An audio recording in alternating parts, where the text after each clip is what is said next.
think just after seeing that car accident, which was kind of threw me off, and now I'm even afraid just to get in my car. I'm certainly terrified to get in a car with somebody else. And I mean, I drive to work because I have to, and it's not too far from my house, but it is a very stressful experience for me just to drive to just work. Very uncomfortable, I imagine. Oh yeah, definitely. And congratulations on going, because I'm sure a lot of folks would not. It would be so stressful. I did call in and decide not to go to work today. I knew I was going to come here, and I didn't think I could drive there and drive here. I know that takes a lot of strength, and I certainly do hear how that's affected you, and how difficult that is to get in a car after witnessing an accident. It is. And, you know, I don't get to see my friends as often.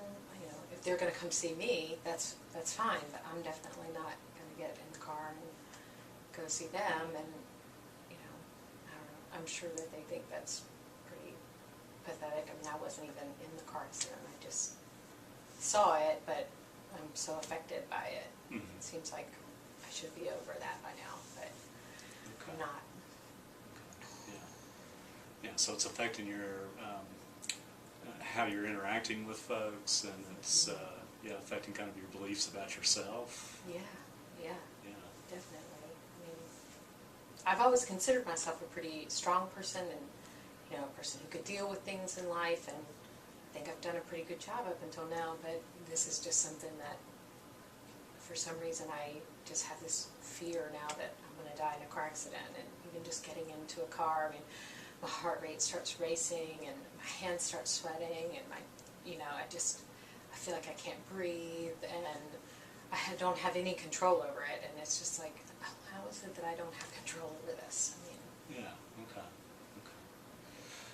So if I can summarize a little bit, is you know, you've talked a lot about the anxiety you're feeling after witnessing the car accident, and just feeling very unsure about yourself now, a lack of self-confidence that you once had, and that this is causing you to have thoughts about yourself, like, what's wrong with me? Why can't I do this? There was a lot of shoulds coming up. I mean, I really think that I should be able to get on with my life. Yeah.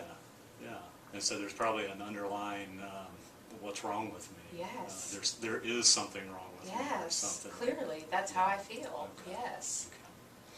So you've got that, and it's affecting the fact that you don't want to be driving. No. You don't want to ride in a car with others.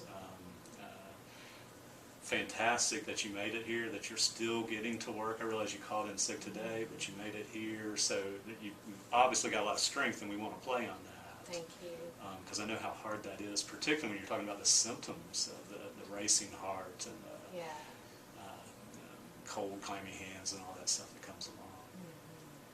I've been jotting some notes and stuff, and it seems like that's, does that seem like we've captured this?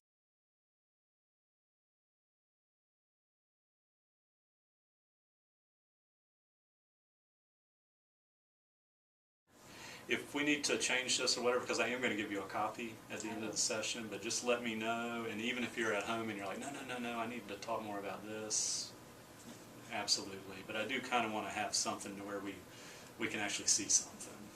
Okay. Well, one thing that's not on there is that my family live a couple hours away, and I normally drive. I can't catch a flight, and I'm not sure I'm going to be able to go home for the holidays, and it's not like I can really tell I'm afraid to drive. And that's kind of a big reason. Oh, absolutely, definitely. I need to work on this. Okay. If we seem to kind of understand the issues, one thing that can be helpful for folks is if I can just get some idea of where you'd like to be, where you'd like to see kind of the end of counseling for you. Yeah. And so if you could kind of imagine maybe 3 months down the road, and it might be shorter than that, but 3 months down the road and you're feeling much better, more self-assured. What would you like to be feeling, thinking, I think I would like to have some control over my reactions and feel more confident in my ability to get through this, and feel more comfortable driving, and that I'd be able to go and do and see friends and not be so paralyzed by this fear.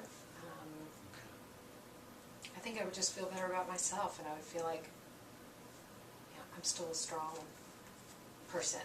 I can handle this. Okay. So feeling much more confident, Yeah. much more comfortable, and just doing the everyday things that you were used to. Yeah. And with this confidence and so forth, you'd be saying to yourself, hey, I am strong. Yeah. I can overcome traumatic events such as this that affect a lot of folks. That I can handle this, I can work through it, and then that's going to affect how you behave. You're going to be able to get out and ride with friends. And then clearly a big thing is being able to get to your parents. Yeah. Yeah. That's the big thing, because that is coming up in a couple of months. Okay. So.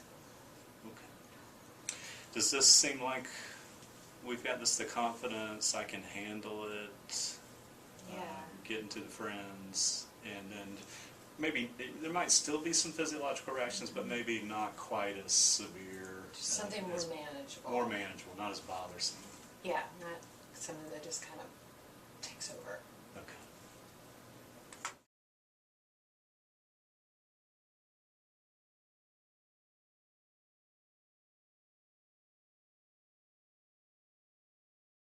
So it seems like we've kind of got an idea of the issues, and then also where you want to be, Yeah. and where we'll kind of have a benchmark for where we know when counseling's being effective or effective for you. Yeah. I'm wondering, between now and next session, as you look at kind of your goals, what you're experiencing now and your goals, what might be a small step that you could take between now and next session that would help you towards these goals? I don't know. I know that ultimately, in a few months, I'm going to need to drive home. And right now, all I'm doing is driving to work. So I guess I could maybe try to drive to a friend's house, or I don't know. Okay. I don't know. And we certainly definitely want to keep that end goal in mind. That's not the end goal, but the goal of getting to your parents' house. It seems like from what you've been telling me so far, it's just that the symptoms are so uncomfortable for you that to drive even further than to a friend's house would be maybe a stretch at this time. But I don't want to. I don't feel like I'm ready to do, not between now and next week. I don't feel Okay. like, I could, honestly, I don't know that I would do that. Okay. But I appreciate your willingness to. I can tell you're motivated. I can tell you want to feel better. So I appreciate that. What might be helpful then is maybe look at some coping mechanisms, something that you could practice. Yes. And there are some breathing techniques and some maybe mindfulness-based techniques, very simple, that I could teach you, and that if you'd be willing to try those every day for the next over the course of the next week, and we're talking about something that's probably going to take less than 10 minutes a day. Is this something that's going to help with those, like that feeling when I get in the car? What we're wanting, you're having a fear response, and a very natural fear response to what you experience, and what we're wanting to do is to counter that with a relaxation response, and get you, kind of build your relaxation muscle. Yes. And I'm not saying that's going to work beautifully, but the more you practice, the easier it'll become. Yes. To me, that seems a lot more doable. Just because I think I need to be able to just relax and just get a little bit more comfortable driving before I can drive further. So Okay. that's something I'd be willing to work on.